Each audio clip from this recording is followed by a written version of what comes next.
Good evening, all. I'm Dustin, also known as Rope Aficionado, and this is the Dominance Dialogues. And tonight with us, we have Leather Redux and Raea, and our discussion topic is leather and leadership. Leather Redux, Raea, thank you for joining us tonight. Do you mind introducing yourselves and a little bit about your experience, please? Sure. Sure. No problem. Thank you for inviting us to come on this, first of all, Dustin.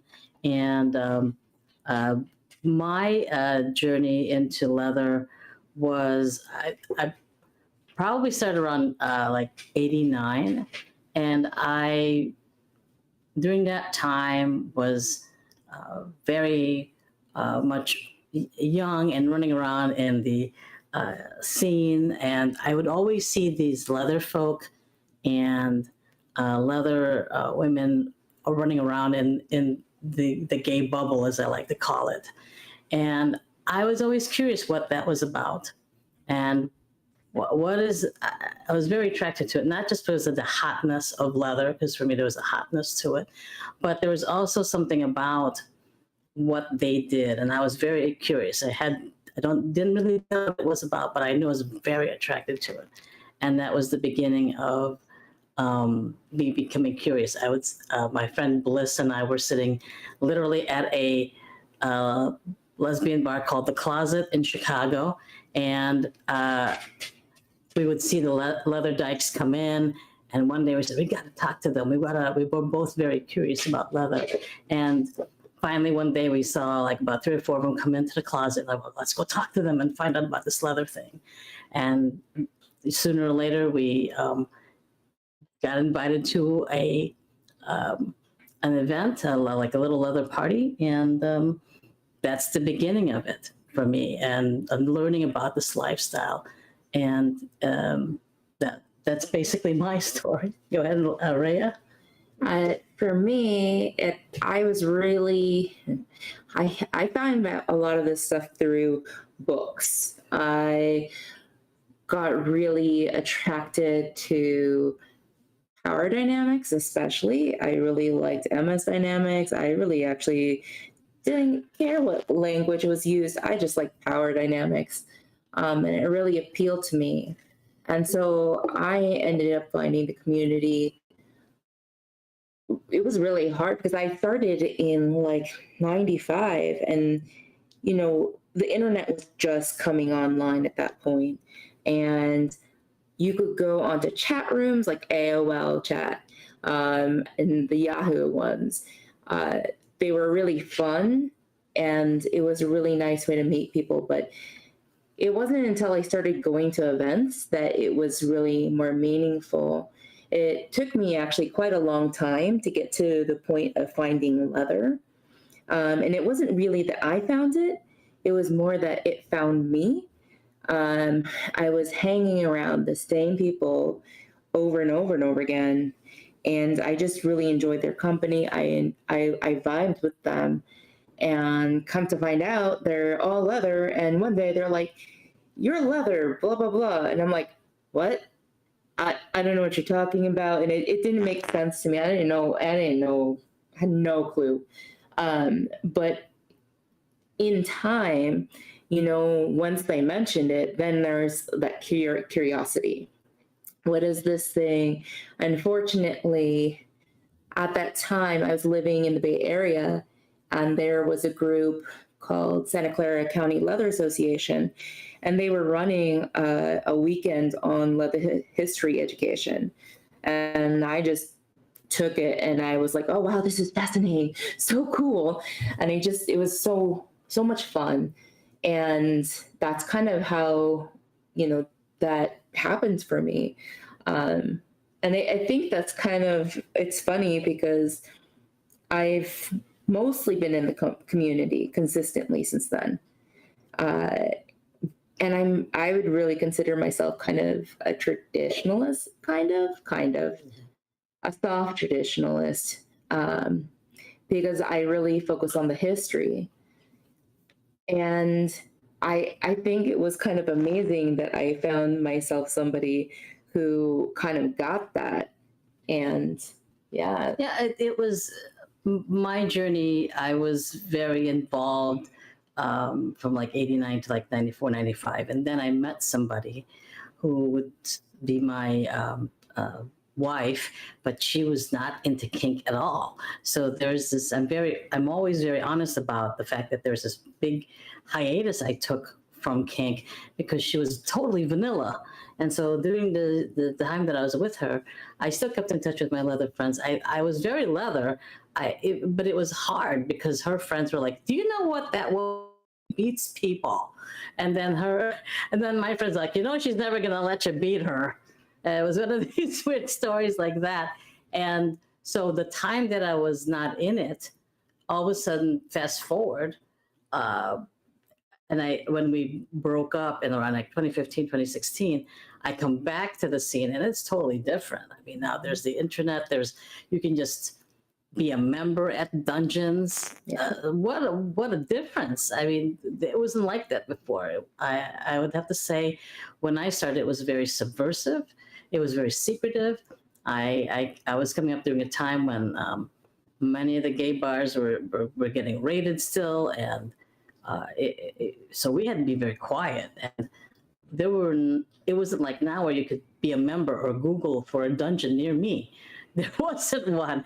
Most of the dungeons were owned or ran by either professional dominatrixes or cis gay white men. So when I started, my first dungeon experience was actually the Hellfire Club in Chicago, which I know it sounds really crazy because that's normally just an all male space back then, right?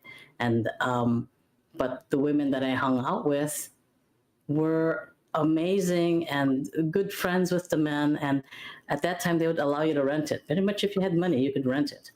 And you didn't have to be gay. But the women I hung out with would rent it. And I got to play there it was a small amount, 3 or 4 times, because you couldn't rent it like that. And so that's an experience in itself. It's interesting. Something that Raea said that really spoke to me was that she had to be told she was leather. I might have to think about it for a second, but I could probably tell you the date and time I was told I was leather the first time. And I'll tell you right now, I don't like being told what to do. And that was probably why my road to accepting leather in my heart, my soul was rocky. First, I don't wear leather. And when someone had the audacity to tell me that I was leather before I even had a grasp of what leather was. It's interesting. I think that the people around us, we talked about like a little bit of our community, you see it in each other. You see that shared language, those shared values, a lot of times before others people recognize it, I think. Oftentimes it is like that, I feel. People, it's odd. It's always like that in life. Like people can see what's up with you and you can never see it within yourself because you're so like, where is it? Where's my glasses? And it's like on the top of your head. It's always like when it's so obvious and painfully obvious, oftentimes we don't see it. Well, kind of like us. Yeah, Raea's pointing to the both of us. She's like, kind of like how we met. A lot of people when we met or started interacting and it started virtually, were like, is there something with you two? Are you two seeing each other? I'm like, no, we're just friends. We're just friends. I don't know what you're talking about. And I mean, we both in our own ways really didn't accept it, that maybe there was a dynamic between us. And it took a whole year for us to even really consider it. But that was good though, because we got to be friends and get to know each other. And so that was a good thing, even though everyone else was like sort of just prodding, like, why aren't you asking this person out? Or why aren't you getting in a dynamic? Or like, I don't know, they're just friends. They're not really my type. And of course they're my type. And I think too, what kind of like kept bringing us back together is that we had shared leather values. We had that commonality of leather traditions and being on that path. So I think that also kind of kept, thank God, kept pushing us in the same circles. Yeah. So that brings us to our second question. The first question we kind of already talked about, like what drew you guys into the community. And we keep talking around this subject of leather, but for the sake of this conversation, how do you define leather in your own words? For me, leather is very much a community and a set of values that just make sense to you. It, for me, has a theme of there's almost a like-mindedness that you vibe with. I've taught a class called Leather. It's not what you wear, it's who you are. And some people you just know have this same type of almost thing within themselves that they know it. There's a thing that you just know. And sometimes that knowing takes time to really acknowledge it or embrace it or really articulate it. So for me, it's definitely a different kind of community. Kink is a huge umbrella, and it has many iterations in it, and leather is just one expression, which has its history with the beginning of being very, very gay and or queer in the 40s and 50s. But that's the basis of it. It is a type of lifestyle which has a particular community and culture. Yeah, I think too, one of the things, and you've kind of touched on this, that where it started, you know, when you think about it, you're talking about folks that often would have been kicked out of their families, often would have been like completely removed. And so all you can do is find your family. And a lot of this for me is finding that, and you know, and a better version, right? The better version of a family, right? A family that, you know, it's okay to just be yourself, and in fact being yourself is encouraged. It's okay to stand up for yourself because, again, that's encouraged. I think when you have folks, when it feels like you have folks where you have some shared struggles, it becomes easier to stand up for one another and to stand together, which, again, this doesn't happen in every leather community, right? But it's about who you also vibe with. There's going to be some folks that aren't great, and there are going to be some folks that are your community. But that piece of being able to be yourself unapologetically is kind of really important. Yeah, but because leather was built by people who were rebels. Yeah. They wanted to explore all the taboos that maybe, you know, normally they couldn't. And it's also rebellious because it's giving like a middle finger to society in a sense, because you want to do these things and embracing it, embracing that you want to do the kinky things that you're going to be judged for or stigmatized for. And that means you have to have a certain resilience to be able to stand up. And when you have other, I would call leather brothers and sisters or siblings that stand with you, or your leather family, it allows you to really explore this lifestyle safely because people have your back. So I suppose I publicly need to offer you your contribution to my own personal leather journey. and we were talking a little bit about it off air. I think we kind of determined it was around 2020 or so. You taught the class that you brought up, leather, it's not what you wear, it's who you are. And I think that was the final piece. I'm fairly confident that was the final piece in the puzzle for me to truly, fully accept that I am leather. And maybe one day I'll have boots or a vest or so on and so forth. I have quite a few friends that encourage this of me. But at the end of the day, most of the people who have known me for a long time have seen it in me for, like we determined, longer than I seen it in myself. And because of hearing your class, and I need to dig through my notebook, I just haven't had time. I'd be really interested for my own introspective to look back at the notes that I took from that class, because it was very, I mean, I don't want to use too large of a word here, but it really was monumental in my journey and in my path of leather. And just that concise thought of, it's not what you wear, it's who you are. And Dustin, I am leather through and through. And I want to thank you for taking your time and offering your experience. Because of people like you and other presenters and educators and shows like this, it opens up the door for communication and acceptance. Now that's awesome, because I think that's like one of the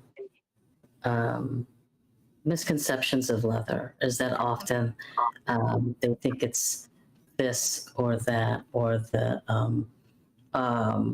wearing of it or presenting it. And there's so many ways to express it. You don't have to wear it. I've had people walk up to me like, leather, do I have to wear leather? I'm vegan, I don't want to wear it. I said, no, you can wear pleather. You can wear denim. You don't, all these trappings and visual, all the optics of leather does not have to be adhered to. It's very much a sense of self that you have, that you belong in a certain way. Then, this is not saying scathing things about other kink, other kink lifestyles or genre.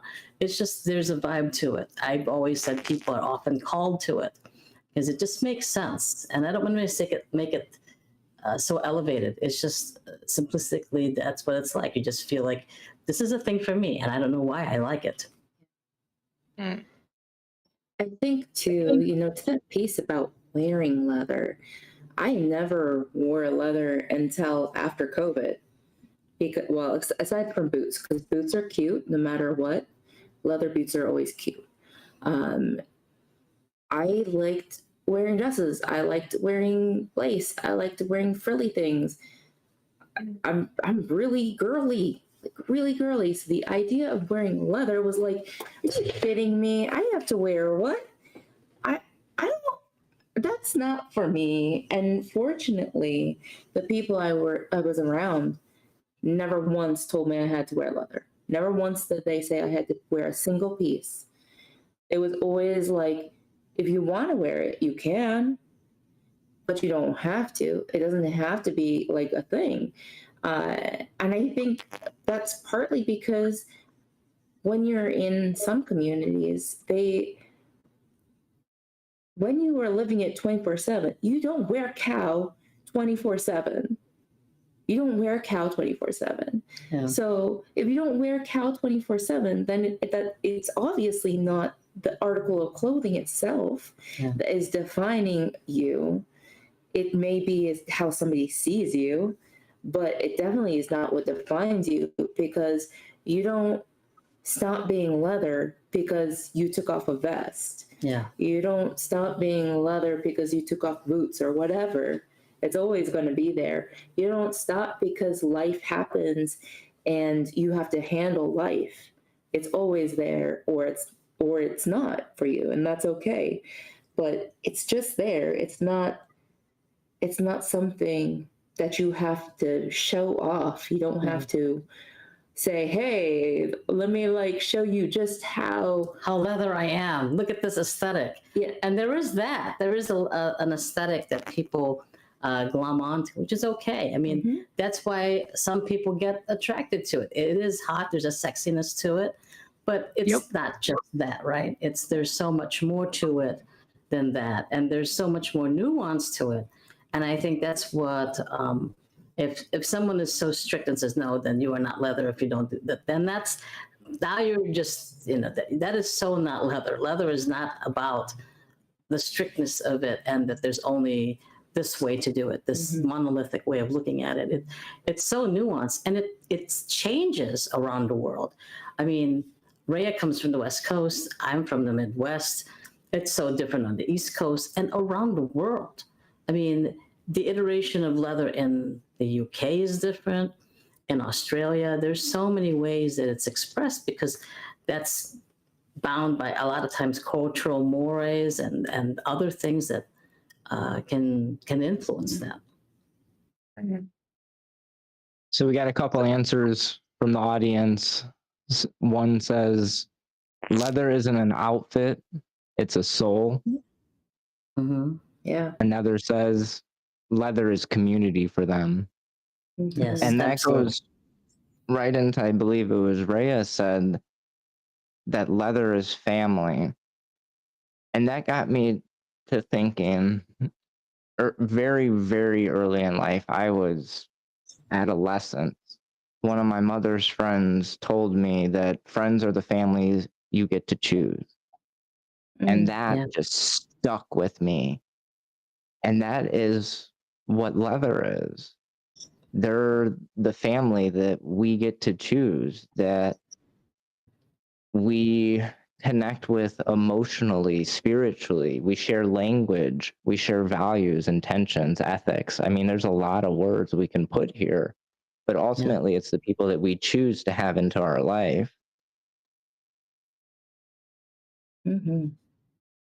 Indeed.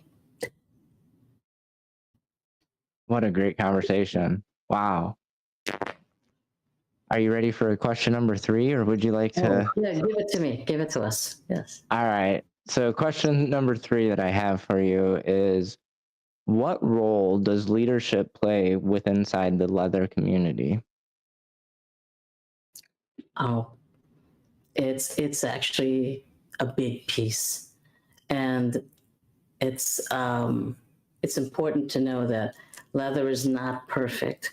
We have some imperfect people, and sometimes people make mistakes, and we have to give them the grace to change or not. But leadership is very important, because how else would other people learn how to do this stuff?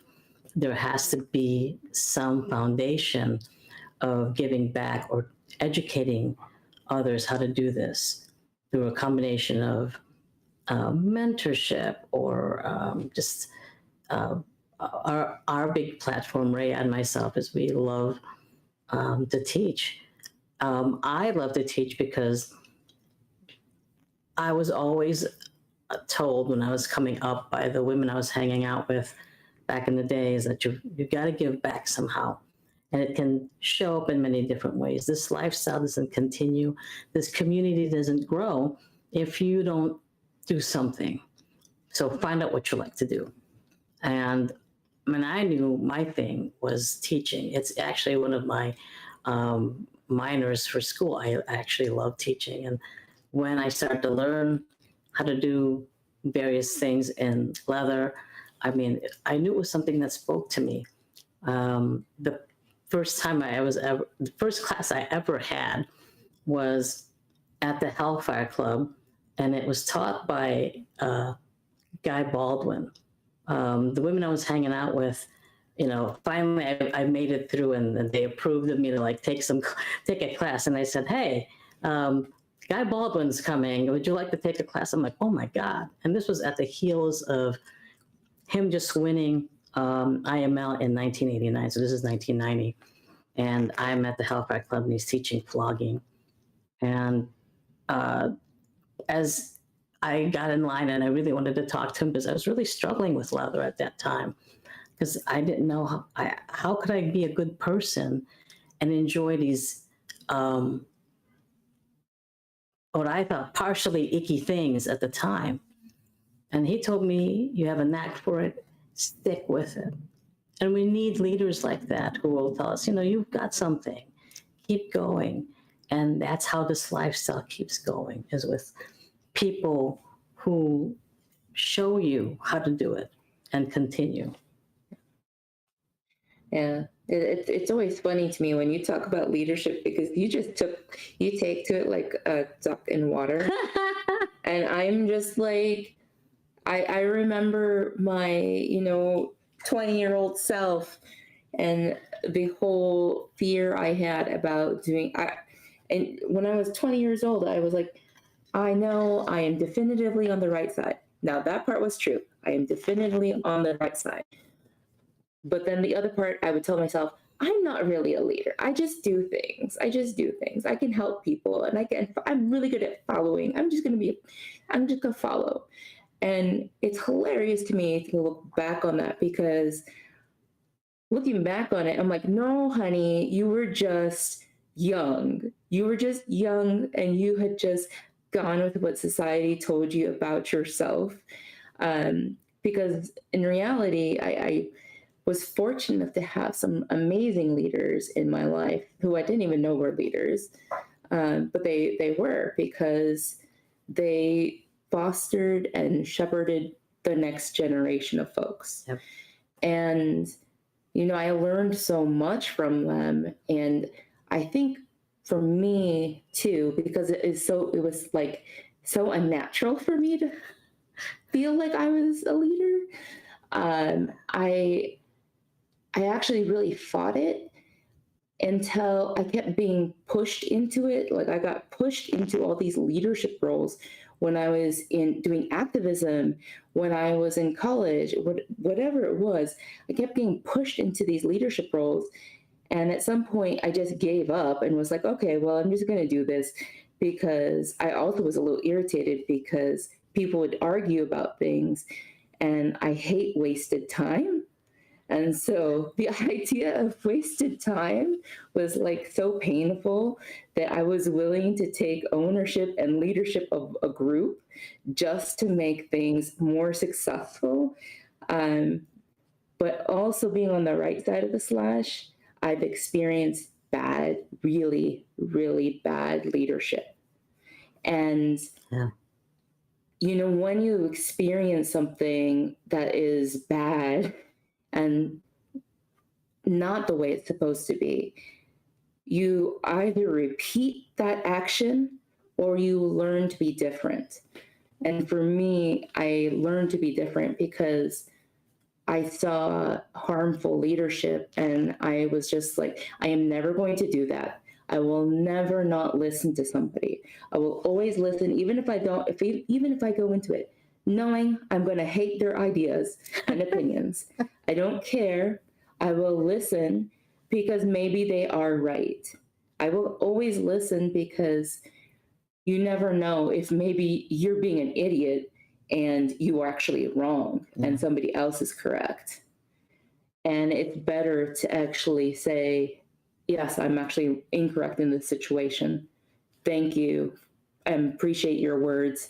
I really hear you. And that also is amazing, because then people feel really good. And that's the part that I like. I'm like, oh yeah, I made you feel good. That's all right. Remember that part about me. So that's the only part that's how I justify my leadership, is that I can make people feel good when I listen to their opinions. The adage applies about some people are born into leadership or created, and then some are thrusted into it. I feel I was thrusted into it. I really was a reluctant leader. I didn't want to lead. I just wanted to teach and hang out with my friends and do the things. But once you put yourself out there, like in my case, teaching, once you start being a face of something, all of a sudden people will apply, oh my God, you're a leader. Just like some sports people say, I'm not your hero. In the same way, I was like, I'm not really a leader, only to realize that I am. Because once you start putting yourself out there and you present ideas or a type of class or anything like that, people will glom onto your words or take it as truth or question it or apply it because they're hoping that you are speaking from an authentic and maybe an actualized self of what this is about for you. So yeah, you end up being that way. So for me, I feel I was thrusted into it because of my love of teaching, and realizing that I became much more self-aware of how I present myself and mistakes I've made, and it's an incredible responsibility. So that's what not everyone carries it well, but some people do, and it's a journey, and we need leaders to keep this lifestyle going and to keep showing up so that we can continue to learn how to do it. A reluctant leader.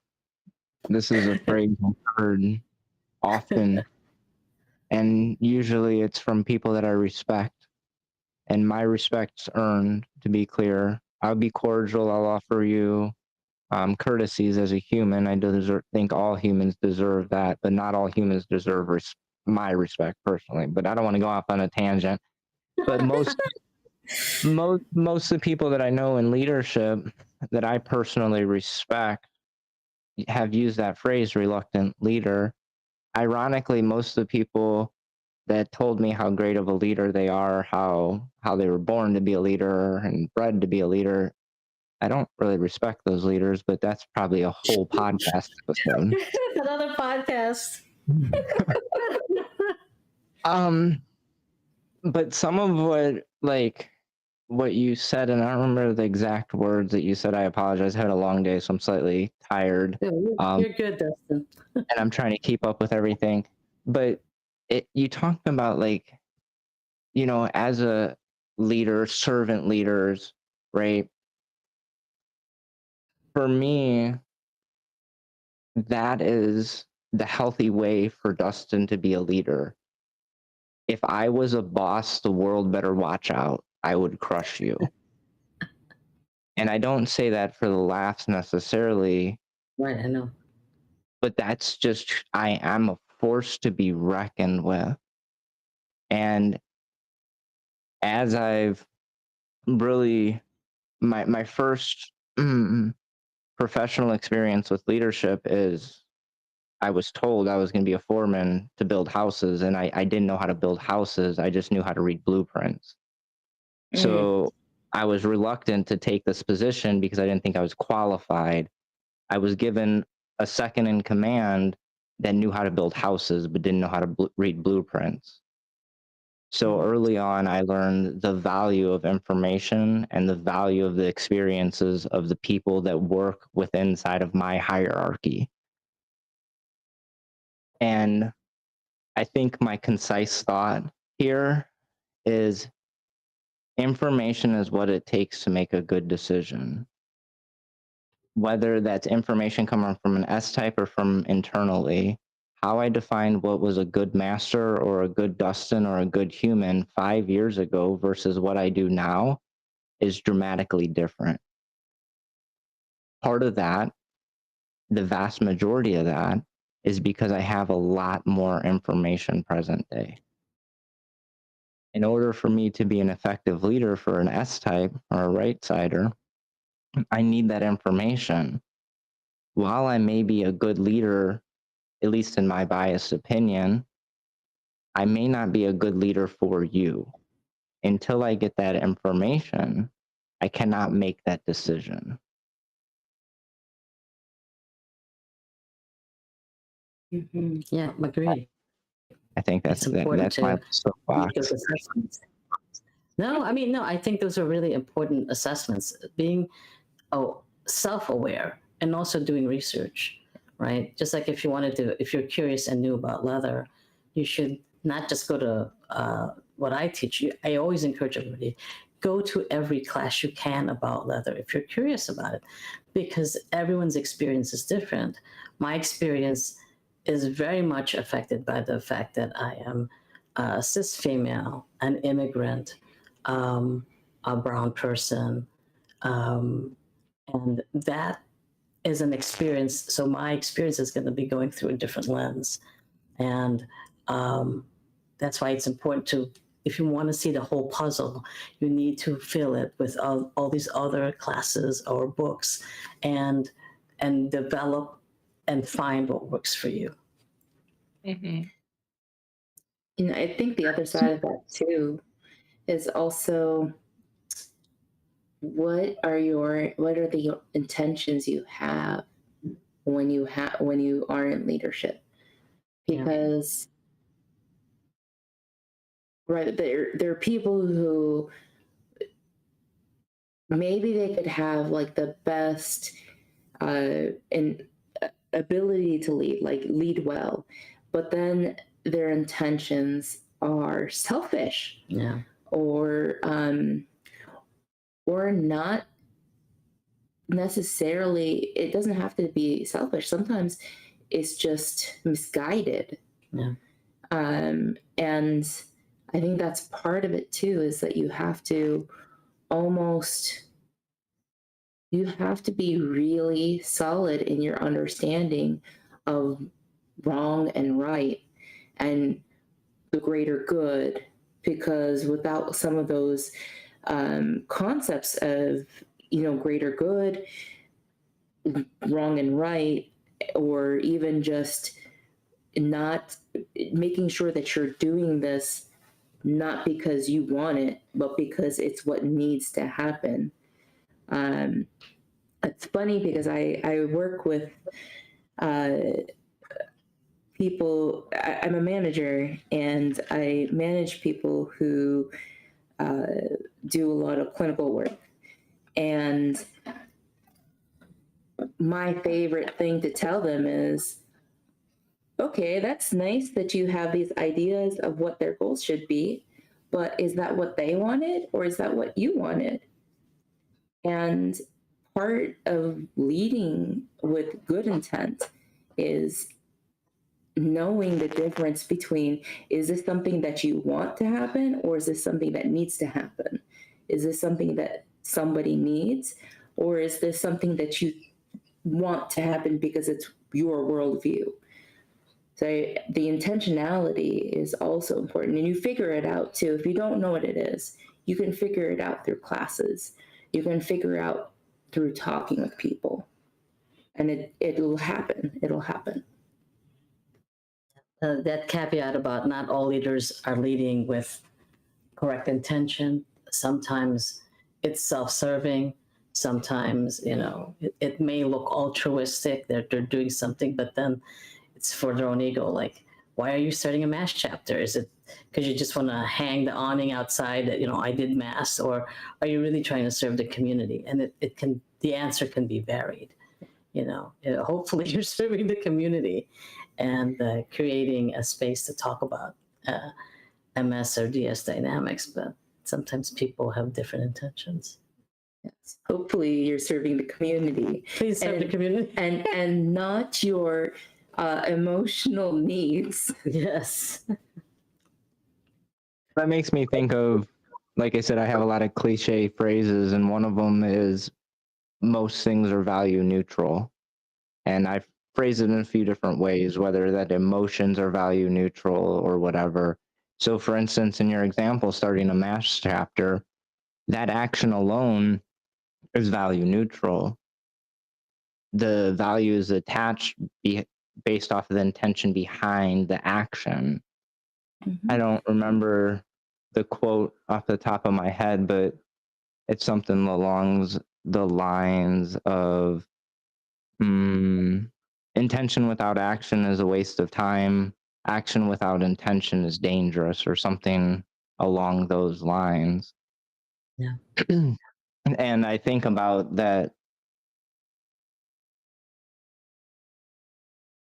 Why do we do these things? I can't speak for many people, but I can speak for myself. And I've asked myself many a times, like, why do I do the podcast? Or is it about ego? Honestly, no. I'm very clear about that. If I actually had like my cake and eat it too, none of you guys would ever see me. I live in the middle of nowhere in Ohio, and I want to, right? I'm very introverted. I don't like putting myself out here like this, but part of the reason I do is, once again, to open up these conversations, listening to your class. And just like you suggested, don't listen to just this episode. If you're interested in leather, there is a vast chasm of information and resources out there. But the same year that I went to your class, there was 3 classes that year in 2020, and all of them were the preface of what is leather, right? Or some way of defining leather in a concise way. And I went to all 3 of them, and some of them had information that worked with me, and some of it didn't. And ultimately, like, once again, to make good decisions, we need to have as much information as possible. For some people, leather's really hot. And if you're not wearing leather, then you're not really hot, and that's okay. I might not ever be really hot, I guess. That's fine. But I'm still leather. You are very leather, yes. I think that another thing, a concise thought that I want to inject here is that part of why authority works for me is I'm not that great at taking care of myself. I've found myself throughout all of my life taking care of others. I've been accused of being a healer or various other terminology. And I've had to be very cognizant and attentive to this, because sometimes I get to the point I feel taken advantage of, or so on and so forth. At the end of the day, I don't take care of myself that well. And remember, going back, I can run people over if I'm not careful. When I have this wonderful, beautiful human that takes care of me, it gives me the ability to take care of us in a way that I couldn't even take care of myself, if that makes sense. Yeah, that makes sense. I'm sweating over here. My brain's going a mile a minute on this conversation. So I think the next question, or is there any other thoughts that you'd like to get out around this before we move on? No, please move on. It's okay. I think we're good. Very good. The next question that I have for this conversation is, you've been in this community, specifically the leather, since the 80s. I'm going to just let you know, I was born in 84.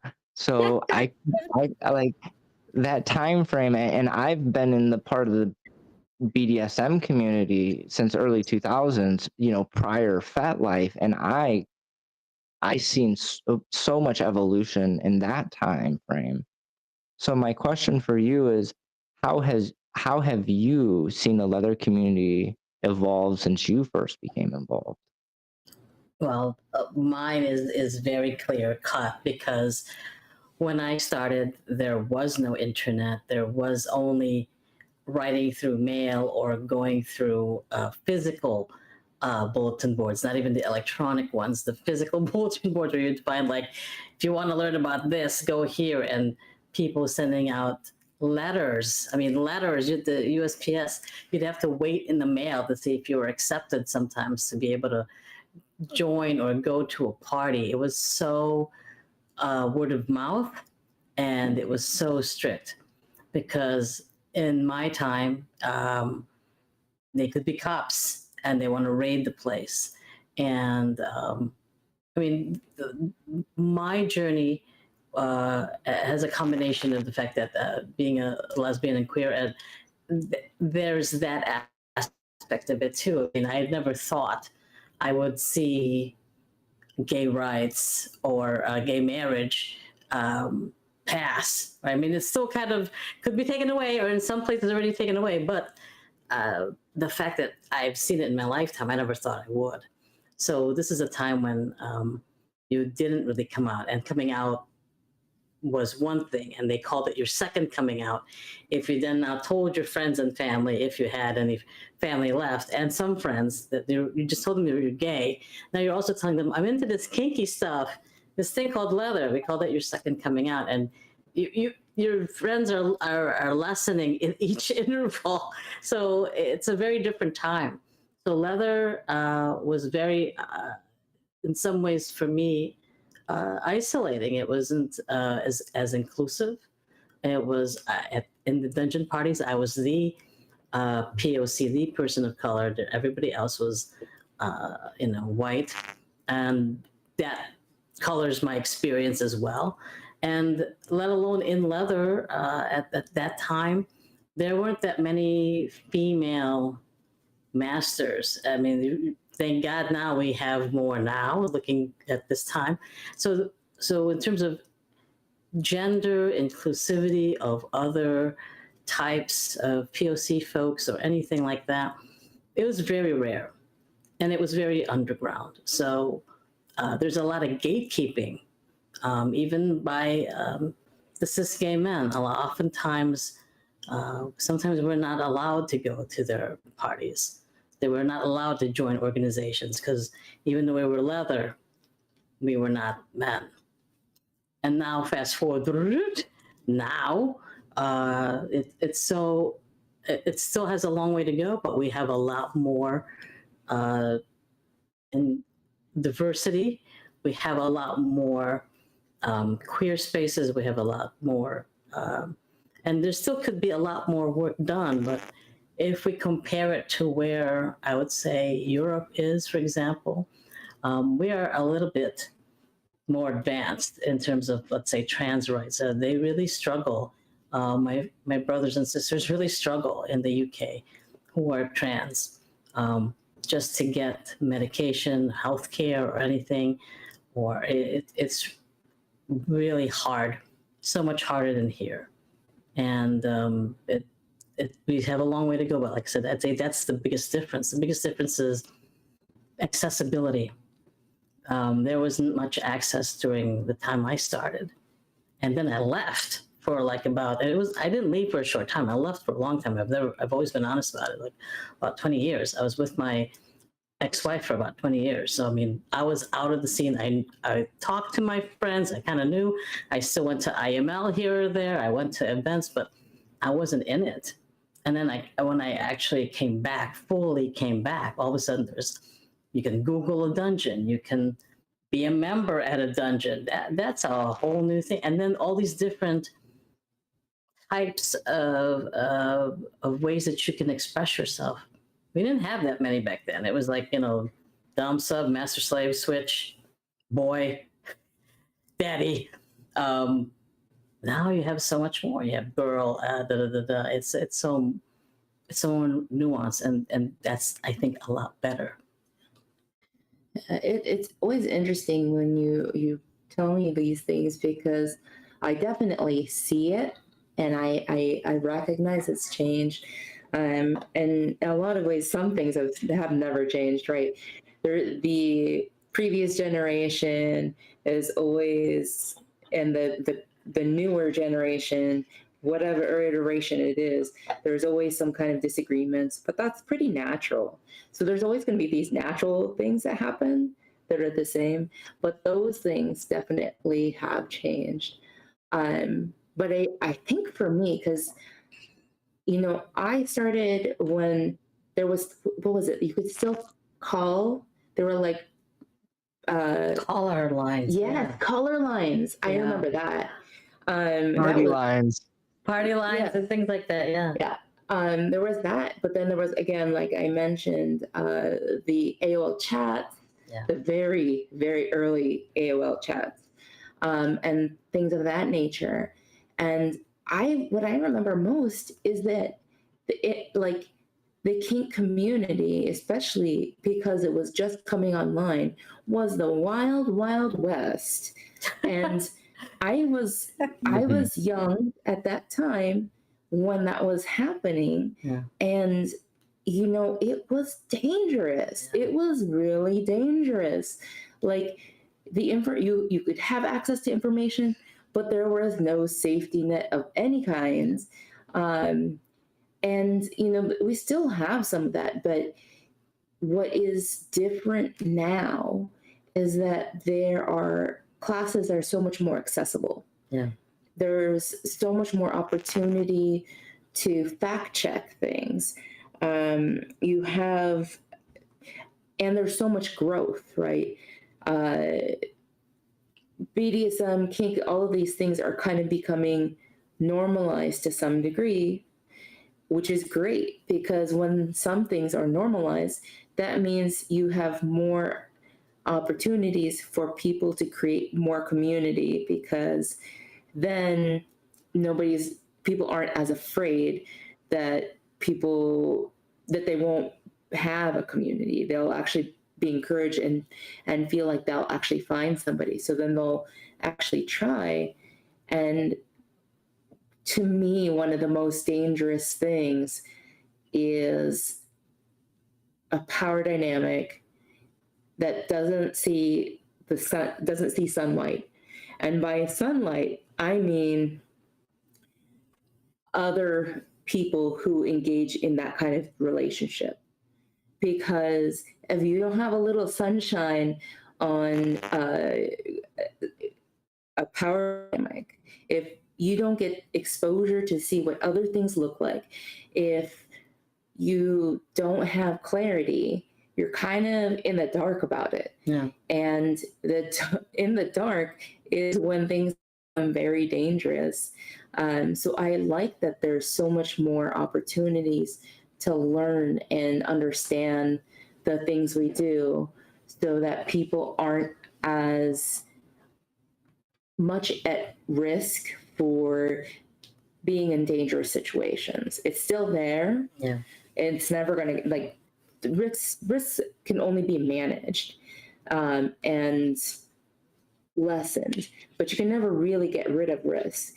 But at least we have more information, Yeah. and more different types of information, so that we don't start doing group thinking or, other dangerous things where we think it's okay to do something really crazy. Yeah, and I'd say the early days were definitely, all the safeties were off, and it was it's easy to give way to somebody or some charismatic individual or ideals that were maybe incorrect, right? Like a good example of that is the Leatherman's Handbook. The Leatherman's Handbook was written to be a spank book, or what they called back then, basically a book to masturbate by. It wasn't meant to be taken as rules and protocols for how to do things. But then without that information, or if that's lost because people weren't taught, all of a sudden people took it as the truth. And that's where a lot of this mythos of leather comes from. There's this whole thing where people think, oh, this is the way. Right? But yeah, and that one true wayism is like dangerous. And it makes people feel shitty, and Yes. and it's really unhealthy. It's just unhealthy. We're humans. We're supposed to have diverse thinking. We're not supposed to, just think one way is the only way. It's not a one size fits all. Do you ever see those one size fits all shirts? They don't fit everybody, Except for the They never fit anybody well. Okay, Exactly. I've never. No. There was that one pair of jeans, the sisterhood of the traveling pants. Those all fit those girls. Those are just for people. It's just for people. It didn't fit anybody else, and it wasn't leather.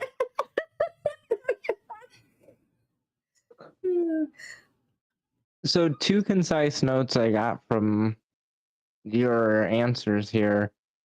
One early was shared language, right? And then after that, my next note, the most concise way, is expanded language, right? Right.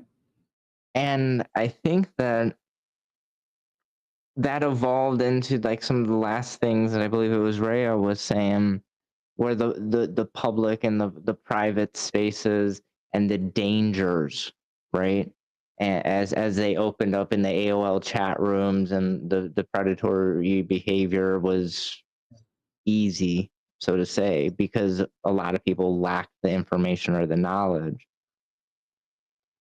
And I remember early in my journey, a very concise thought someone gave me was the difference between what we do and what they do, meaning what the difference between BDSM and what is abuse or predatory behavior, however you want to put the other side is one's public and one's private. And now I was probably told this in 2006. So this was before we had Instagrams and we shared pretty rope pictures. This was before we had FetLife or all these things. And what this person meant was, well, me and this person talked about it. Not only that, but the people that me and this person interact with, they shared their bruises and their stories and all the fun stuff, good, bad, and ugly. And while I know, disclaimer, abuse happens publicly. Abuse can happen anywhere. I'm not trying to say that it doesn't.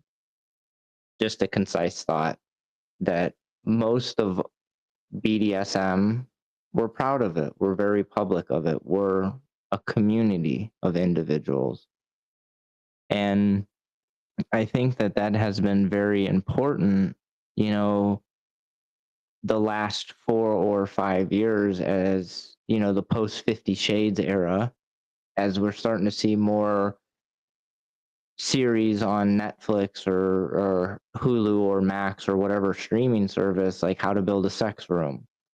Well, this is removing a lot of that shame from us. It's expanding our language out into society where, now if I'm on a dating app, I can just simply say, I enjoy 50 Shades of Grey type of relationships. If you'd like more, send me a message. Or if you'd like to know more, send me a message. And the general public will know what that means. And either they're going to be like, yep, I want to know more, or nope, I don't. Yeah. Whereas there, even in today's society, as a Dustin, I would never think of on a generic dating website or Facebook or anything like that to say that I identify as a master and I seek people that identify as slaves or submissives. There's still a lot of negative connotation from the outside world associated with those terminologies, specifically master slave. And I can fight both sides, but there probably should be, right? But nonetheless, like, these are the words that stem from tradition, and I also believe in preservation of tradition. So I'm on a weird fence on how I feel about the terminology. It's rough because I'm very aware of the history. I'm very aware of some of the implements that I use in the history with it. I use whips, but I'm also very respectful when I tend to find there are more POC people in the dungeon at time. I will sometimes walk around in the dungeon and say, hey, listen, I'm going to use whips. Is that okay? And because sometimes it's triggering for folks, and we should not deny that history. At the same time, there are very few words that really express that kind of dynamic, right? Because, I mean, at the most basic level, there's top bottom, right? Someone's in charge of the scene. Someone is receiving the energy from the top of what they're doing. And then there's DS. There's a little bit more of a structure. This person is really leading and the other person is following. But MS has a spiritual component. And yes, the words are hard. I have a hard time with it too. And I'm a brown person. But I also recognize that it does express not that type of history, but a definite more deeper connection. It's basically if people don't like MS, you could say TP, total power exchange. That's basically what MS is. If you don't like to say MS or master slave, you could say total power exchange. And that's another way of expressing it, because I mean, that's totally, you're all in it. This is the type of dynamic that you want. So there's many ways to express it if it's an uncomfortable thing, but it does capture a deeper, more significant spiritual investment than just protocols or other things. Drawing a blank off the top of my head for some reason, I'm gonna attribute it to fatigue. And I imagine if I say it, you'll probably maybe know who this person is. Okay. I believe they are out of Florida.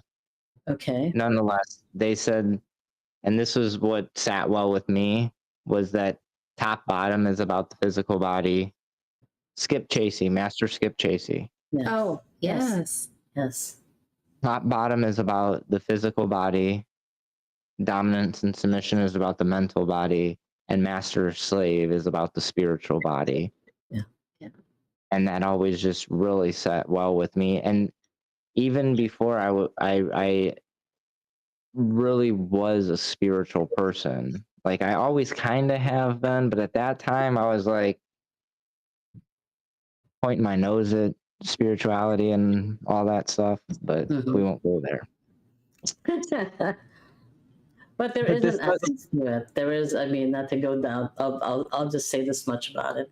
When I teach, sometimes I always mention the fact that you are in this for a reason, and whether you realize it or not, we're all here to heal ourselves, and sometimes we're able to do it through this thing called BDSM. So I usually mention that. So that's it. And I'll end there. Well, to touch on that whole, we're all trying to figure things out. It's funny because for me, I really struggle with the language master slave. I really struggle with it, not only for the historical connotations, but, the first, okay, again, I was young when I started. That's all I'm saying. But the MS dynamic really appealed to me because, I had done a lot of reading because, when you're young, that's all you can do is you can read. And I had done so much reading, and I realized that, that MS was really, it really spoke to me. But, the language was like, but okay, I'll get through it. It's fine. This is like reclaiming things or something. I don't know. We're just going to figure it out. But then that first relationship I got into was the worst relationship. And of course it was an MS. And because of that, I personally have such a hard time with that language because, sometimes if you're in one of those relationships and it goes sour, language gets used against you. And then it becomes like I don't know, like glass in your mouth when you have to say these words because it's that painful. It brings up all those memories of all the pain and all the yuck.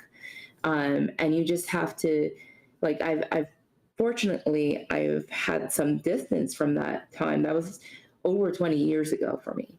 So I've had time to heal those wounds and I can get through saying those words. But there is definitely times when I'm tired and I'm not like thinking clearly that I'm like, do I really have to say these stupid freaking words? Even though I believe in it, do I really have to say it? But I do know that there has always, for me, it has always been a difference between the various levels of power dynamics. But because, again, I realize language can be painful, I also have had to come to the realization not everybody uses the same languages that I may use. Their language could be entirely different.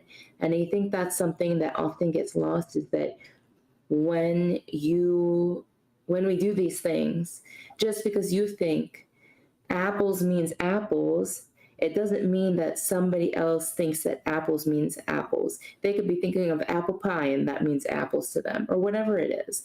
They could be thinking of only green apples and I'm thinking of red, yellow, green apples. You know, those are very different things. So you always have to clarify what something means, regardless of what the word is being said, because language is interpretive. Right. You have to drill down and find out what that really means for somebody. And it takes a very self-aware person to understand that, oh, you meant this versus something else. And they're not just being ethereal and describing it. You know, when people think of the term slave, I mean, what does that mean to you? Does that mean you have no choice? Does that mean you have to do what I say? I mean, that's a real self-awareness for yourself to know what your boundaries are for that. And you can say no, or can you? It's one of those things. Mm-hmm.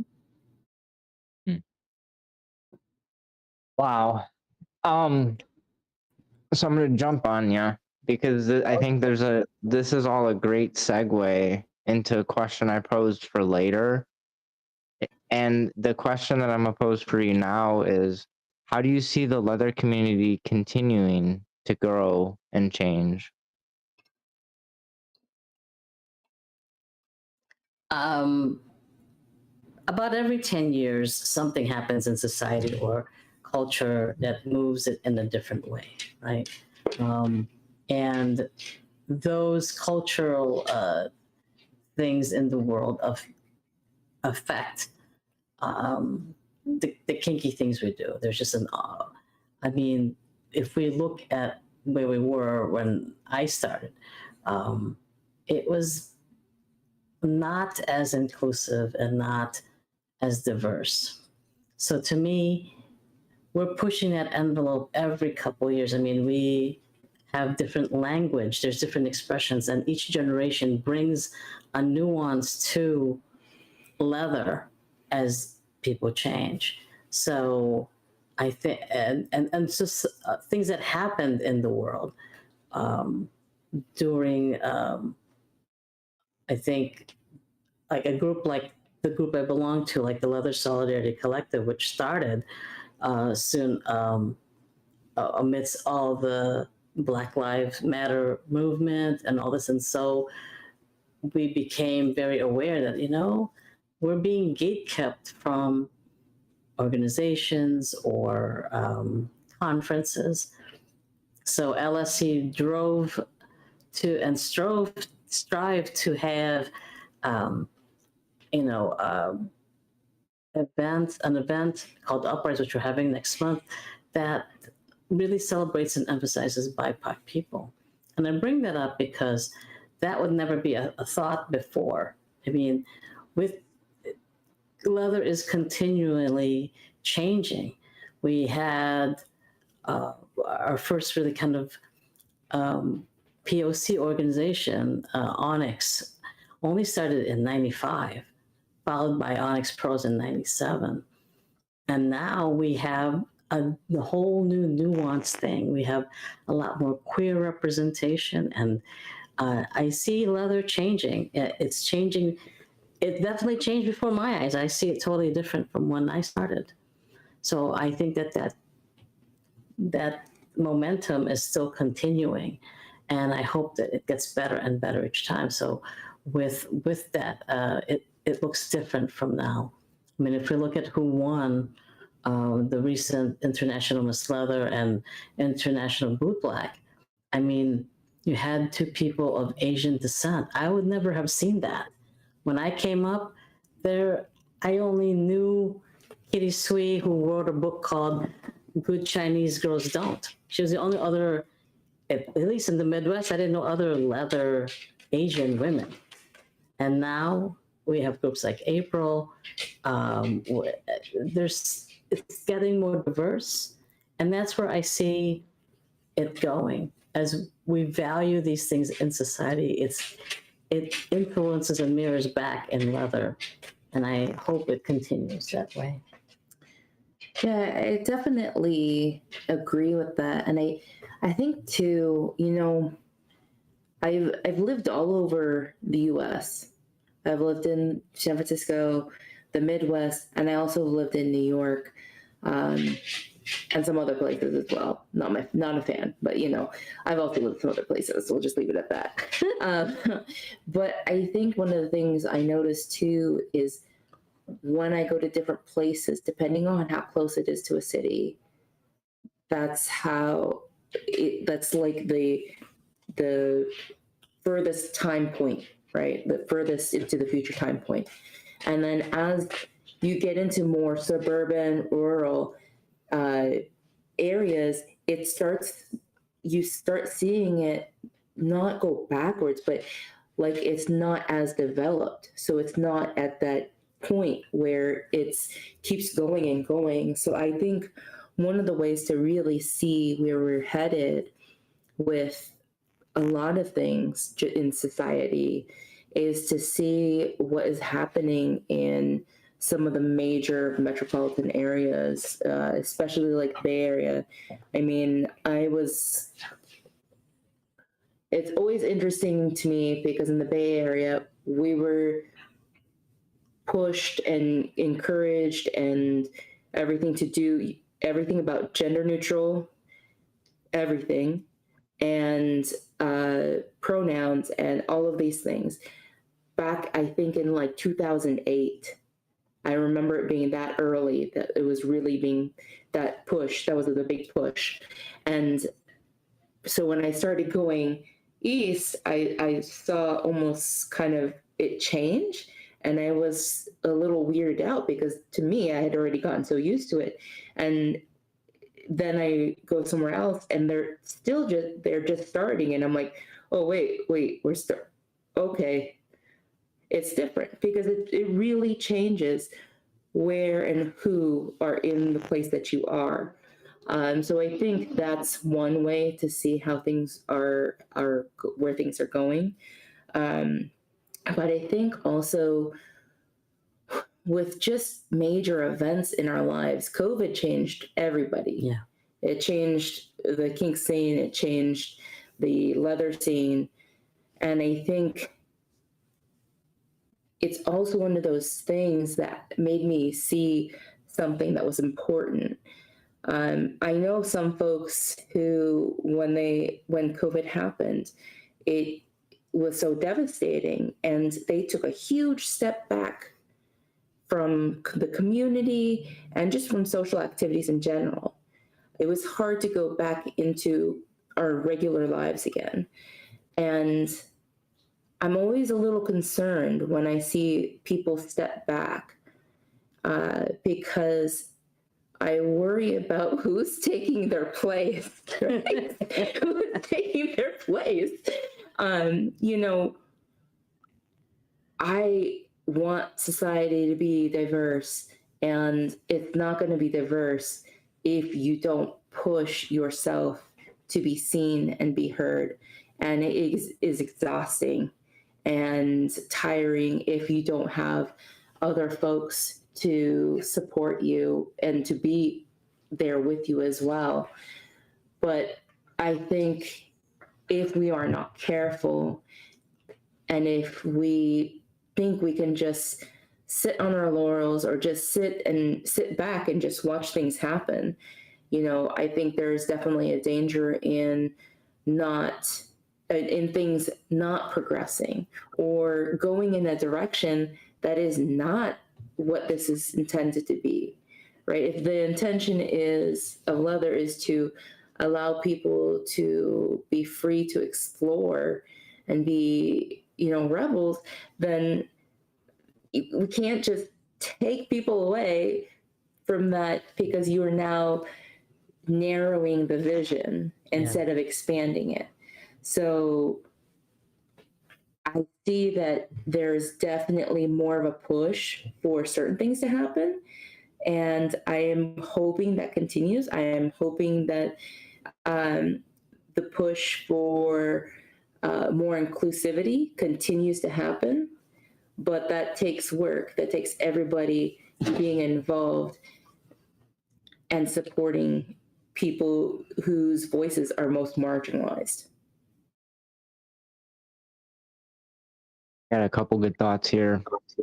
I don't remember exactly. I was listening to a very long Lex Friedman podcast a few days ago. It was like 4.5 hours. So I apologize if some of my historical facts are inaccurate. But they were talking about great cultures or dynasties throughout history. And if I remember correctly, one of them they brought up was Alexander the Great. And at the time, he conquered large parts of the world. I don't want to get lost in facts and look really dumb that I don't remember.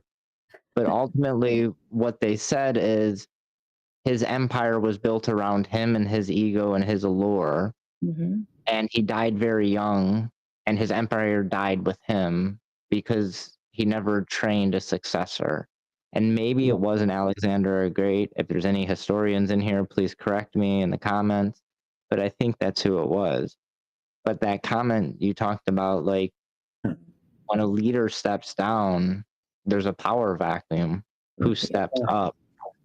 I personally have seen this inside of the Ohio community with COVID.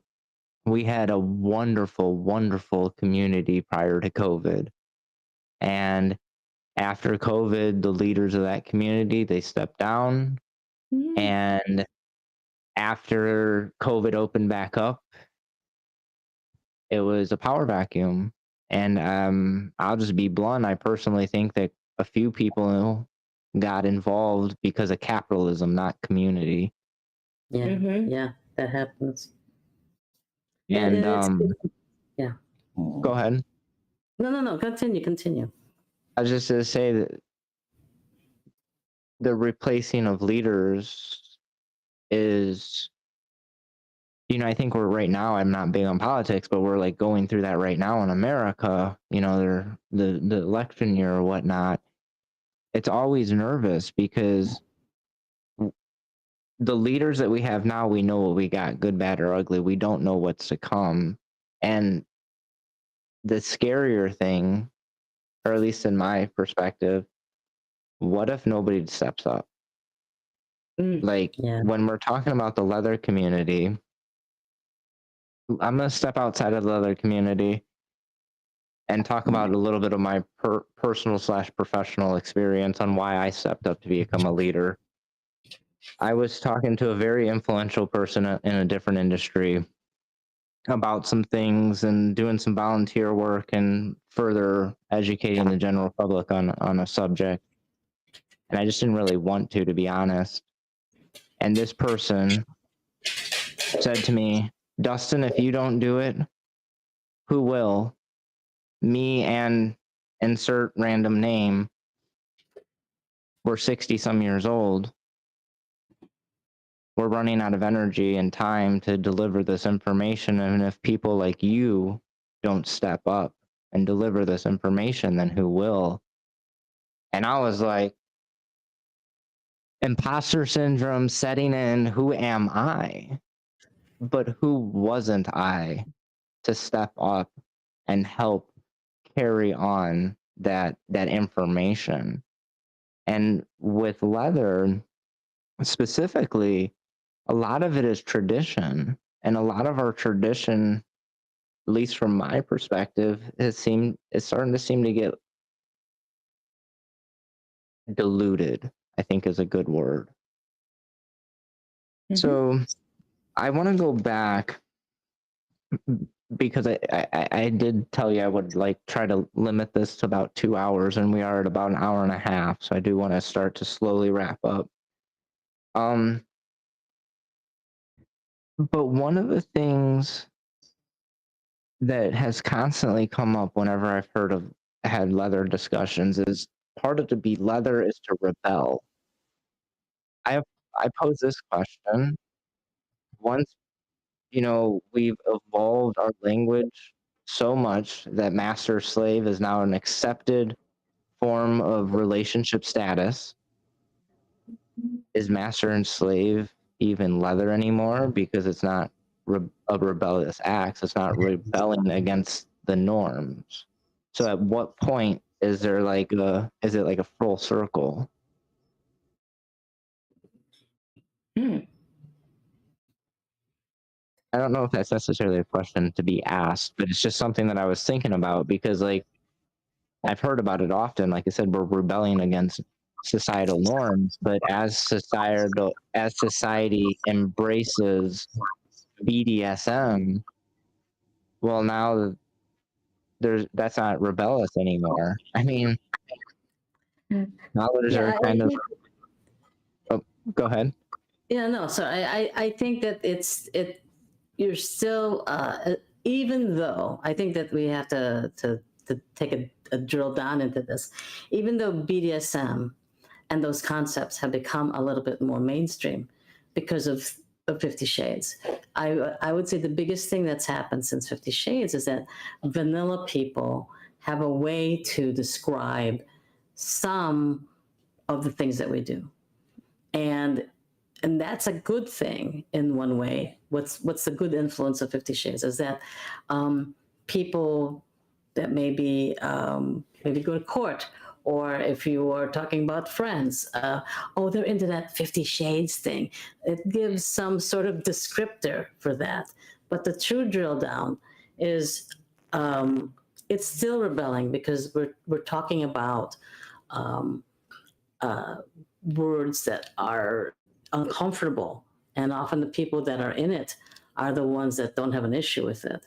Um, you know, some people don't like those terms, and yet some of the people that fight about it are really in those types of dynamics.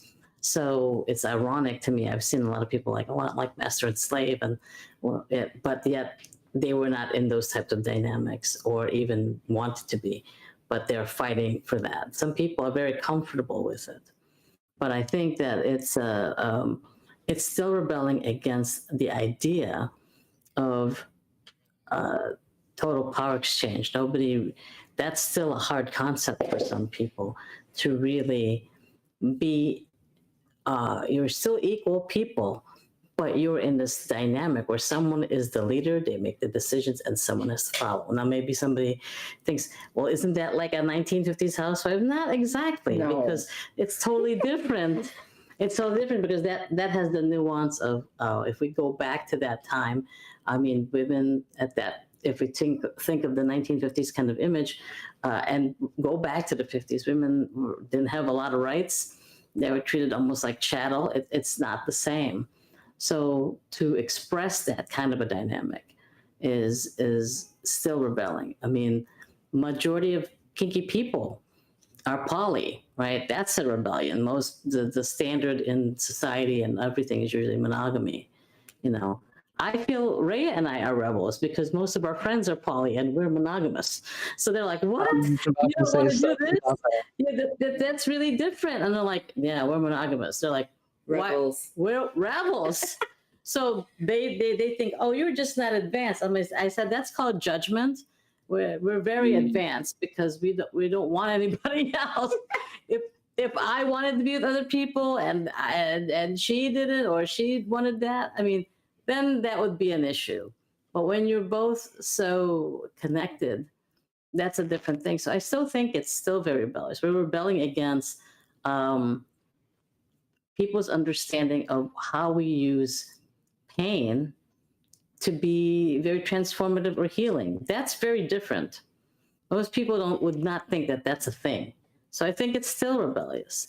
And some of us do some really extreme ass shit. And there's a lot of judgments though. So it's still rebelling because you're still rebelling against a lot of cultural, albeit sometimes religious norms that that still would get us in trouble, even with consent, right? Unless your state's already added consent into the language of the legal system. I mean, if I flog somebody in a state where they don't do that, that's still assault. So we're still rebels because we're doing kinky things. And I think too, while it's starting to take off in regular society, vanilla society, I don't think I mean, like, when I think of, like, I don't have a lot of exposure to vanilla people except for work. Ha ha ha. So my vanilla coworkers and staff, you know, I look at them and I'm like, you are so not kinky. You are so not kinky. You are so not into any of these things. And yet there are some things that they, there's some similarities. And I don't think it's because my staff is conservative. They're definitely not conservative, and they're definitely weird and different, which I love them for that.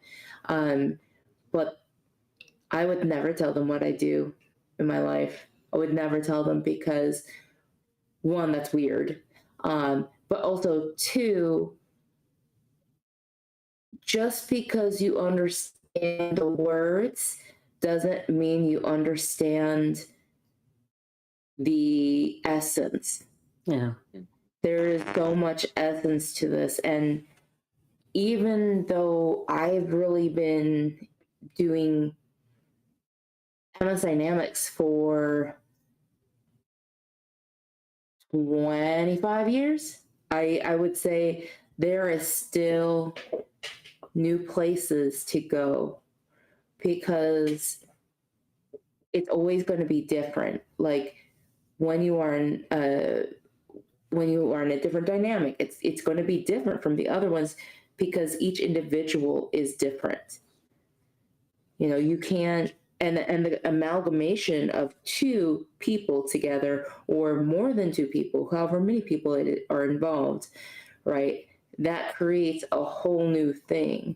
And so that whole new thing is always going to be different, and is always going to be unique from whatever you even as a participant in that would have experienced previously. So there is always change, and there is always a difference, and there's always something new to explore. And usually, like, we are creatures of habit.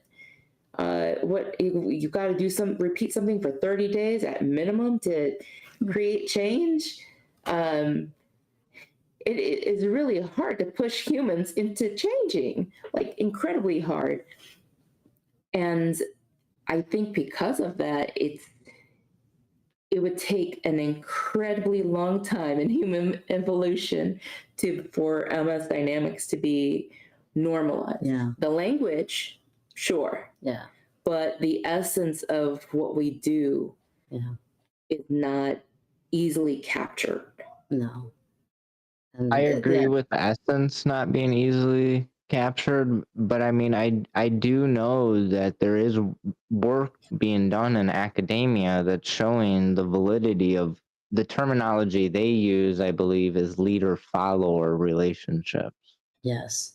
So Correct. while I don't think master-slave is going to be readily accepted in the near future, I don't see it outside of the realm of possibilities for mainstream Western culture, specifically America, to accept leader-follower as a valid relationship structure, a healthy relationship structure as well.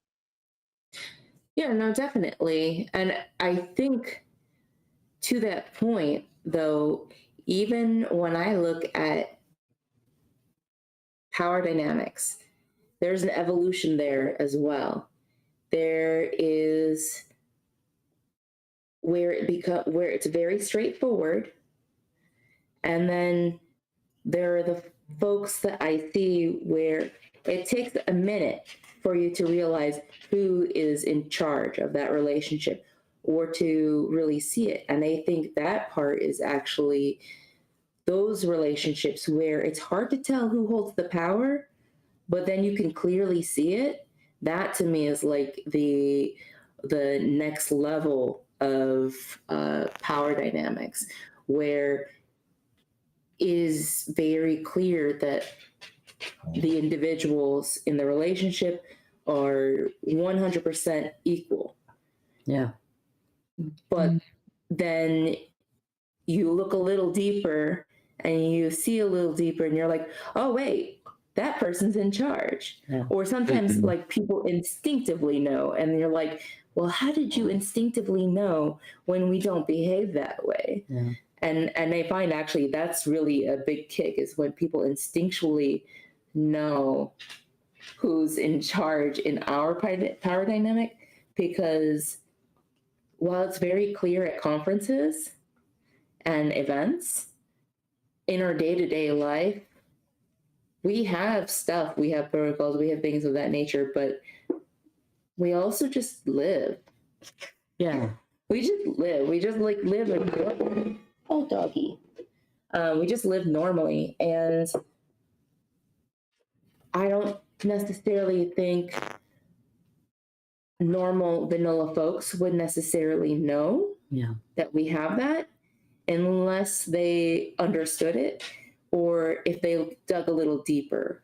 So I think that's when it starts to become the level that the evolution of even just the relationship. But it doesn't have to be so strict. It can be strict, like Raea said, if you're like at a conference or something like that, and then you could see the division. But sometimes, just in day-to-day stuff,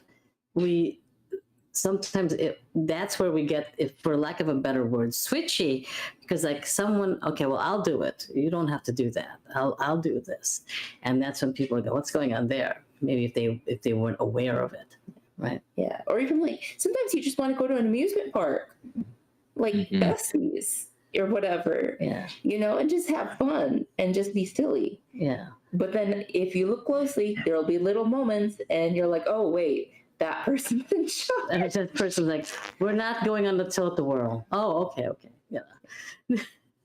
I think that's like a healthy representation of an authority-based relationship. I don't know about you, but to put on that suit and tie or whatever fantasy world of master, Mm-hmm. that's not achievable 24/7. Absolutely. We as humans were multifaceted, and we need to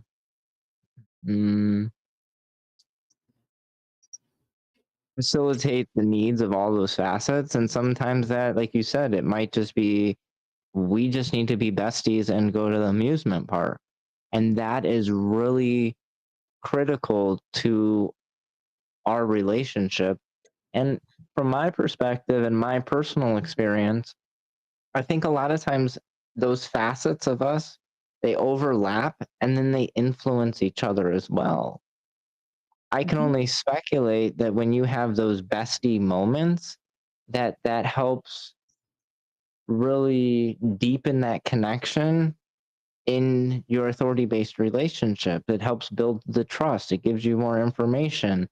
I can only speculate from your guys' side, but like I said, from my perspective, when you embrace all the facets of who I am as Dustin and who you are as made-up name Susie, when we can embrace and intertwine all those, that is the recipe for the foundation of a good long-term healthy relationship. And we can remove the flavor of authority. Like, I think that for one of the key parts for most healthy relationships, whether they're authority based or not, is to understand that like we as individuals are very complex, and we need to have a lot of differences in our life. And sometimes that's going to be our amusement day. Someday that's going to be where I want to go play with RC cars or something. There's a person, Dan and Dawn. I'm not sure if you're familiar with them. Very familiar. Dan has a protocol. It's Master's Day off, 1 day a month. He's like, I'd never stop being master, and Dawn knows that.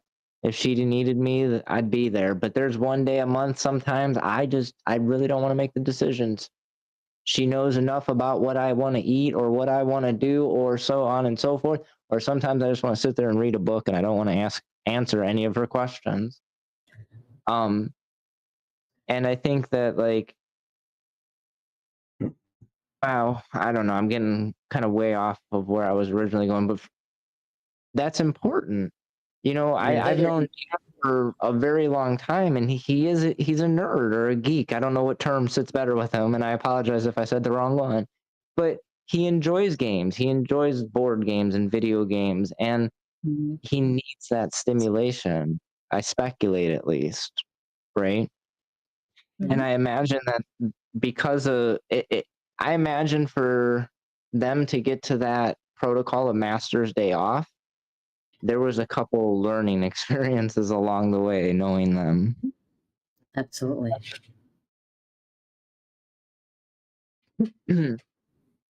Oh, wow. Okay. So I think the second to last question I have, the last question is an easy one. But so the second to last question I have as we wrap up this discussion is, what are some resources for people that are interested in learning more about the leather community? The first thing I would suggest to people is to go to the Leather Archives and Museum website. They right there they have some resources. There's a resource page where they give you suggestions for reading material to find out more about this stuff. And I suggest people find podcasts or education about it, because find as much as you can, and because there's a lot of different people that express it. And of course, the other place, if you happen to be close by, is of course an annex of the Carter Johnson Library, or if you're close by, they have also a lot of materials and such. But if you want some books to just get interested or curious about it, Leather Archives for sure. I am a fan of discussion groups, because I like to talk. It's what I do for a living. I love to talk about feelings. I hate to talk. I don't want to talk right now. Just kidding. But I think because this is all a journey, being able to discuss with others is one of the best ways to really think about where you are, where you want to be, and where you have been, and what all of that means in relationship to together and with other people as well. The other one that I like to give, because again, I like to talk as a profession, that's my job. I also highly encourage people to not limit their leather journey learning to just kink, BDSM, leather reading. I highly encourage people to always look at different ways of knowing and different ways of understanding the world, and keep the things that speak to you, and maybe take a second look at the things that didn't quite speak to you, because maybe it was just that author sucked, or sorry, that author just was not for you. But essentially, just give things a second chance if you were even remotely interested. Just because sometimes maybe it was how it was communicated. But I always encourage that, like, self-development is really key in this journey, and I think is one of the hardest things to do for most people, is to, how do you put it, you look inside the trash can of your mind. Oh. And you do a little deep dive in that trash can of your mind, and then you like swirl it around with it. I like to tell people, because I also teach a little bit of meditation, that when you start doing meditation, imagine that there's a hinge on the side of your head, and if you open that flap up and you look down, you might not like some of the things that you see, so you need to do a deep dive and check it out. So leather is like that. There are so many ways to express it. Some people want you to go to school to learn about it.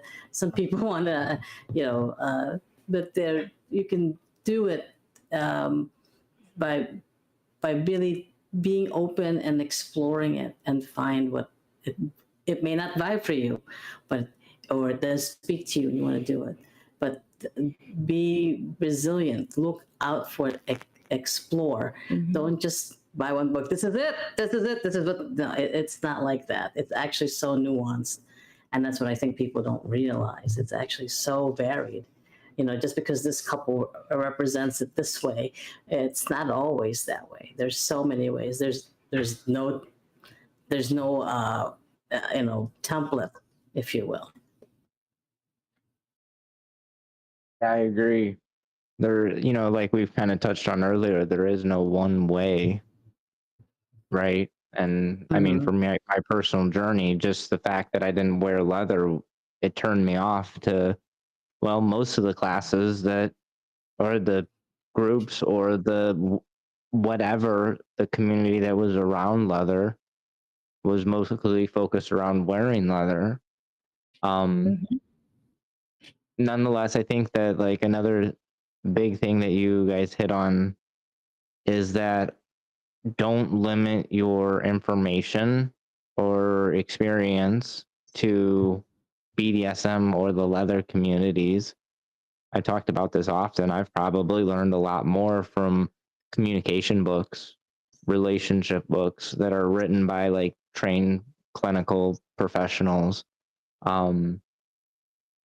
Another thing that's done me really well, and here's my shameless plug, is Toastmasters International. Our motto is where leaders are made. It's definitely helped improve my ability on communicating and leading from my perspective. So as we wrap up, my final question is, where can we find you if you want to be found? Do you have any classes that you have coming up, any lectures, any books, any other interviews, anything you want to share, or you want to remain anonymous? Well, I would say that you can find us at our house website. We do have a house, part of leather sometimes, not everybody, but they have houses, and which basically just another expression of a leather family. And our house is House Kampilan, and House Kampilan, I've always wanted to have a house, but it didn't feel right until I met Raea. When I met Raea, I was like, it's time we build a house. And the ironic thing is it's not only just a leather house, but it also represents our indigenous culture. We're both Filipino. Kampilan is the largest broadsword in the Philippine archipelago. So during earlier times, I mean, if there was war, the most fierce warriors would wield this sword. It's huge compared to all the other ones, and they would be on the front line. If you were kind of like the Marines, were on the front line. They were the fiercest, and they could wield this particular sword. And so it's so symbolic of Philippine history. We also have, when you go on the website, you can see the logo. It has the symbol of the sun that is on the Philippine flag, which represents but that's enough. The 8 provinces that rebelled against the Spanish, because the Philippines was conquered by colonizers, by the Spaniards for about 300 years. But that's where you could find us. It's www.housekampilan.com, and that's where you can find our bios. That's where you can find often classes that we're teaching and where we're going to be at. And if you're in Chicago, the first Sunday of the month, we do MAsT Chicago on the even months, and then we do it virtually. But we also do the Kink class series that first Sunday of the month. So the Leather Archives is our home on Sunday at the beginning of the month, and we also. Is there any other place that we? If you're in Chicago, there is the Living in Dynamics Munch that happens usually the last Thursday of every month, But the website is a great way to also email us and also see where we're teaching, see some of the things that we talk about, the 13 or 14 page negotiation form that that I like to use often, which is basically an adaptation of Jay Wiseman's form, but making it more modern, adding things like a body form and place to put pronouns, emergency context, things that people don't think about that when they want to negotiate with somebody. And what if something goes wonky at the dungeon? I mean, if you don't know who they are and they're using a scene name, who do you contact if things go bad? So things like that are on there. But that's basically where you can get a hold of us. On FET, I'm Leather Redux on FetLife, and Raea is Raea on FetLife. I'm only 4 letters. RAEA. It's so easy to remember, not like mine. Leather Redux. Jeez. Except people remember yours better. But it's sometimes people don't know. Is it Leather Redux? Like, no, not ducks made out of leather. It's leather and return to leather. You know, that's how I came up with my name when I came back to Kink. It was like I wanted to come back to leather. So Redux means a return or rebirth, and I came back. So, but then when I'm at Munches, they're like, Leather Redux, leather, ducks. I'm like, no, forget it. I'll talk to you later. So I love it. Well, I shared all the websites you recommended, from the Leather Archives to your own personal website for your house. Yeah, no, I fully support you guys. Yeah, this conversation was awesome. I gotta sit with my thoughts in my notebook and go over it, and I really need to this weekend. It's on my to-do list, as I plan to dig back to find the notes from the class in 2020. I'm interested in reading them. Nonetheless, I just in closing, I do want to say how much I do appreciate your time, and we will get out of here, at least get off the stream. So, are there any comments in the stream? I don't know. I've never done this. So. Oh yeah, no, we've had, actually, it's been a pretty active night. There was a lot of comments. I shared a little bit, but we were so deep into conversation, some of it I didn't get to share, and all at the same time, I still haven't figured out my best practices on when and when not to share from the audience. You know, I've already determined I don't want to share people's names because it's one thing to be seen inside of the live video. The live video is only up for 30 days. Spotify's up forever. I mean, well, not forever. But well, you know what I mean, forever. Nonetheless, wonderful episode. And I just want to say how much I appreciate the conversation. I appreciate the time and the experience, and you letting us peek into your story. I know that's vulnerable, so thank you. Thank you again, Dustin, for this opportunity. Thank you again for this opportunity. Thank you, audience, or whoever's out there.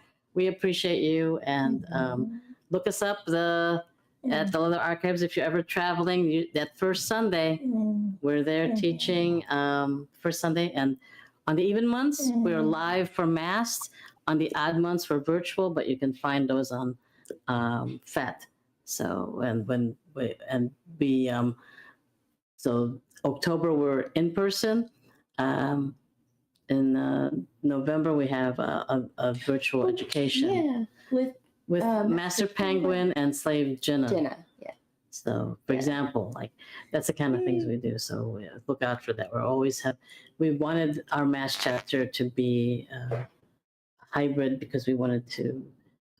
We know there's some folks that can't make it to Chicago or don't want to get out of their house, but we still wanted to provide a way for people to have these discussions about leather. As someone that lived in Chicago and Chicagoland suburbs for 26-ish years, I don't want to go back to Chicago, but I might get on a Zoom with you. Okay, sounds great. Get on a Zoom. Thank you. Thank you, everyone. Awesome.